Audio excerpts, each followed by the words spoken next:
I was going to make a quick little update video on this little cat-powered car. We got a set of fender flares made out of some 316L stainless steel barrels fitted up as fender flares. They fit just fine. Got a seam weld right there, in with the 6010 Texas TIG welding, stick electrodes. Got the interior nice and cleaned out. No tools or dirt sitting anywhere. The steering wheel needs to be pulled off and realigned. Doors open and close perfectly fine without hitting on the door stops or whatever it be. Do have to get to add some airbags to the front end. The coil springs are pretty well almost all the way down.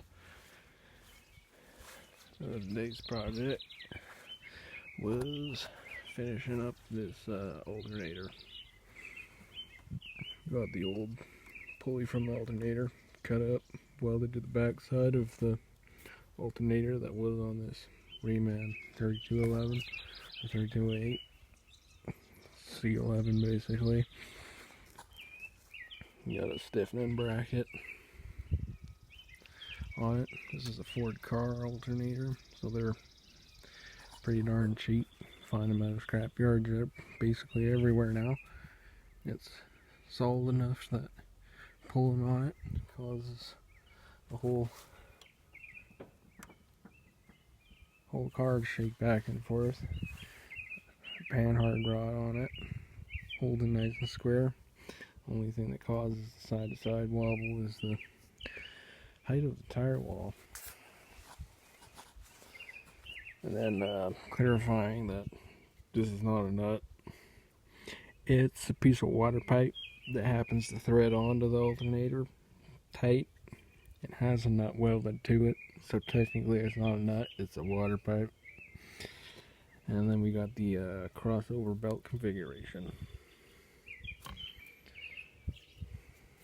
So power steering throws a belt. Alternator's driving the water pump. Which that old D100 half-ton 1974 Dodge power steering box sits down there, plugged up to the Cat Ford power steering pump here. It's definitely low on fluid, but with running the engine up to about 1500 RPM, it starts to move enough air inside of it that the wheels turn pretty effortlessly. And another technical detail added to that is that the 1970 Dodge D100 power steering box has the same pitman arm taper as 0305 plus F350, so that's kind of beneficial. Those power steering boxes are really cheap.